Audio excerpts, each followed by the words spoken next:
September 2024ರಲ್ಲಿ Bajaj housing finance ನ IPO ಬಂದಾಗ ಎಂಥ ಎಕ್ಸೈಟ್ಮೆಂಟ್ ಇತ್ತು ಅಲ್ವಾ? ಯಾಕಿರ್ಬಾರ್ದು ಹೇಳಿ. ಬರೋಬ್ಬರಿ 17 ವರ್ಷಗಳ ನಂತರ ಬಜಾಜ್ ಗ್ರೂಪ್ ನ ಒಂದು IPO ಬರ್ತಾ ಇತ್ತು. IPO ಪ್ರೈಸ್ ಬ್ಯಾಂಡ್ ಬಂದಿದ್ದು ಬರೀ 66 ರಿಂದ 70 ರೂಪಾಯಿ. ಆದ್ರೆ ಲಿಸ್ಟಿಂಗ್ ಆಗಿದ್ದು ಎಷ್ಟು ಗೊತ್ತಾ? ಡೈರೆಕ್ಟ್ ಆಗಿ 150 ರೂಪಾಯಿಗೆ. ಅಂದ್ರೆ ಒಂದೇ ದಿನದಲ್ಲಿ 140% ನ ಲಿಸ್ಟಿಂಗ್ ಗೇನ್ ಆಗಿತ್ತು. ನಮ್ಗೆಲ್ಲ ಗೊತ್ತು ಬಜಾಜ್ ಗ್ರೂಪ್ ಅಂದ್ರೆ ಇನ್ವೆಸ್ಟರ್ಗೆ ಕುಬೇರನಿದ್ದಂಗೆ. ಹಳೆ ರೆಕಾರ್ಡ್ಸ್ ಅನ್ನ ನೋಡಿದ್ರೆ ನಮ್ಗೇನೆ ಶಾಕ್ ಆಗುತ್ತೆ. ಬಜಾಜ್ ಫೈನಾನ್ಸ್ ಕಳೆದ 10 ವರ್ಷದಲ್ಲಿ 1700% ರಿಟರ್ನ್ ಕೊಟ್ಟಿದೆ. ಅಂದ್ರೆ ವರ್ಷಕ್ಕೆ 32.8% ಕಾಂಪೌಂಡಿಂಗ್ ಗ್ರೋತ್ ಆಗಿದೆ. ಬಜಾಜ್ ಆಟೋ ಕಳೆದ 10 ವರ್ಷದಲ್ಲಿ 5 ಪಟ್ಟು ಬೆಳೆದಿದೆ. ಬಜಾಜ್ ಫಿನ್ಸರ್ವ್ ಲಾಸ್ಟ್ 18 ಇಯರ್ಸ್ ಅಲ್ಲಿ 3300% ಬೆಳೆದಿದೆ. ಇದನ್ನೆಲ್ಲ ನೋಡಿ ಪ್ರತಿಯೊಬ್ಬರಿಗೂ ಅನ್ಸೋದು ಒಂದೇ, ಬಜಾಜ್ ಹೌಸಿಂಗ್ ಕೂಡ ನಮ್ಮನ್ನ ಇದೇ ರೀತಿ ಶ್ರೀಮಂತನಾಗಿ ಮಾಡುತ್ತೆ ಅಂತ. ಆದ್ರೆ ಇಲ್ಲೇ ನೋಡಿ ಆಗಿದ್ದು ಒಂದು ದೊಡ್ಡ ಮಿಸ್ಟೇಕ್.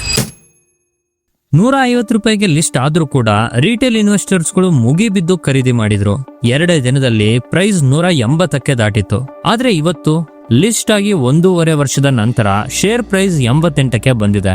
ಅಂದ್ರೆ ತನ್ನ ಆಲ್ ಟೈಮ್ ಹೈ ಇಂದ 50% ಡೌನ್ ಆಗಿದೆ. ಜನರಿಗೆ ಅರ್ಥ ಆಗ್ತಿಲ್ಲ ಏನಾಗ್ತಿದೆ ಅಂತ. ಬಜಾಜ್ ಹೌಸಿಂಗ್ ಕೂಡ ಬಜಾಜ್ ಗ್ರೂಪ್ ಕಂಪನಿದೆ ಅಲ್ವಾ? ಮತ್ತೆ ಯಾಕೆ ಹೀಗಾಯ್ತು? ಸ್ನೇಹಿತರೆ, ಈ 50% ಫಾಲ್ ಯಾಕಾಯ್ತು ಅನ್ನೋದಕ್ಕೆ ಒಂದು ಮೇನ್ ರೀಸನ್ ಏನಂದ್ರೆ ಅದು ವ್ಯಾಲ್ಯೂಯೇಷನ್. IPO ಬಂದಾಗ್ಲೇನೆ ಇದರ ವ್ಯಾಲ್ಯೂಯೇಷನ್ ತುಂಬಾನೇ ಜಾಸ್ತಿ ಇತ್ತು. ಎಷ್ಟೇ ಒಳ್ಳೆ ಕಂಪನಿ ಆದ್ರೂ ಅದನ್ನ ಅತಿಯಾದ ಬೆಲೆಗೆ ತಗೊಂಡ್ರೆ ಪಶ್ಚಾತ್ತಾಪವನ್ನ ಪಡ್ಲೇಬೇಕು. ಬಿಸ್ನೆಸ್ ಬಗ್ಗೆ ಹೇಳೋದಾದ್ರೆ ಡಿಸೆಂಬರ್ 2025 ಪ್ರಕಾರ ರೆವಿನ್ಯೂ 18% ಮತ್ತೆ ಪ್ರಾಫಿಟ್ 20% ಬೆಳೆದಿದೆ. ಒಂದ್ ಕಾಲದಲ್ಲಿ ಇದರ ಗ್ರೋತ್ 30 ರಿಂದ 40% ಇತ್ತು. ಕಂಪನಿ ದೊಡ್ಡದಾಗ್ತಾ ಇದ್ದಂಗೆ ಗ್ರೋತ್ ಸ್ಲೋ ಆಗೋದು ನಾರ್ಮಲ್. ಇವರ ಪ್ಲಸ್ ಪಾಯಿಂಟ್ ಏನಂದ್ರೆ ಬಜಾಜ್ ಬ್ರ್ಯಾಂಡ್. ಇದರಿಂದ ಇವರಿಗೆ ಹೊಸ ಕಸ್ಟಮರ್ ನ ಹಿಡಿಯೋ ಖರ್ಚು ಕಡಿಮೆ ಆಗುತ್ತೆ. ಅಂದ್ರೆ ಇದನ್ನ ನಾವು ಇಂಗ್ಲಿಷ್ ಅಲ್ಲಿ ಅಕ್ವಿಸಿಷನ್ ಕಾಸ್ಟ್ ಅಂತ ಕರಿತೀವಿ. ಲೋನ್ ಬಿಸ್ನೆಸ್ ಅಲ್ಲಿ ಇಂಪಾರ್ಟೆಂಟ್ ಏನಂದ್ರೆ ಸಾಲ ವಾಪಸ್ ಬರುತ್ತೋ ಇಲ್ವೋ ಅನ್ನೋದು. ಇವರ ಗ್ರಾಸ್ NPA ಬರೀ 0.26% ಇದೆ. ಇದು ಇಡೀ ಇಂಡಸ್ಟ್ರಿಯಲ್ಲೇ ಒನ್ ಆಫ್ ದಿ ಬೆಸ್ಟ್. ಇವರ 50% ಲೋನ್ ಹೋಮ್ ಲೋನ್ ಗಳದ್ದೇ ಆಗಿರೋದ್ರಿಂದ ರಿಸ್ಕ್ ತುಂಬಾನೇ ಕಡಿಮೆ ಇರುತ್ತೆ. ಈ ಕಂಪನಿಯ ಫಂಡಮೆಂಟಲ್ಸ್ ಅಂತೂ ತುಂಬಾನೇ ಸಖತ್ತಾಗಿ ಸ್ಟ್ರಾಂಗ್ ಆಗಿದೆ. ಆದ್ರೆ ಸಮಸ್ಯೆ ಇರೋದು ಒಂದೇ ಕಡೆ, ಅದೇನಂದ್ರೆ ವ್ಯಾಲ್ಯೂಯೇಷನ್. ಡಿಸೆಂಬರ್ 2024ರಲ್ಲಿ ಇವರ ಪ್ರೈಸ್ ಟು ಬುಕ್ ವ್ಯಾಲ್ಯೂ ಅಂದ್ರೆ PB ರೇಷಿಯೋ 6.4% ಇತ್ತು. ಇದಕ್ಕೆ ಕಂಪೇರ್ ಮಾಡಿದ್ರೆ PNB ಹೌಸಿಂಗ್ ಅಥವಾ LIC ಹೌಸಿಂಗ್ ಅನ್ನ ನೋಡಿದ್ರೆ ಅದು 1ಕ್ಕಿಂತ ಕಡಿಮೆ ಇದೆ. ಅಂದ್ರೆ ಬಜಾಜ್ ಹೌಸಿಂಗ್ ತನ್ನ ಕಾಂಪಿಟೇಟರ್ಸ್ ಗಿಂತ 6 ಪಟ್ಟು ದುಬಾರಿಯಾಗಿತ್ತು. ಇಷ್ಟು ಜಾಸ್ತಿ ಬೆಲೆಗೆ ಸ್ಟಾಕ್ ಅನ್ನ ತಗೊಂಡ್ರೆ ಮಾರ್ಕೆಟ್ ಸುಮ್ನೆ ಇರೋದಿಲ್ಲ, ಅದು ಕರೆಕ್ಷನ್ ಆಗಲೇಬೇಕು. ಝೊಮ್ಯಾಟೊ ಮತ್ತೆ ಡಿಮಾರ್ಟ್ ನಲ್ಲೂ ಇದೇ ರೀತಿ ಈಗ ನಾವು ನೋಡ್ತಾ ಇದೀವಿ. ಹಾಗಾದ್ರೆ ಮೇನ್ ಕ್ವಶನ್ ಏನಂದ್ರೆ 88 ರೂಪಾಯಿಗೆ ಈ ಸ್ಟಾಕ್ ಅನ್ನ ತಗೋಬಹುದಾ?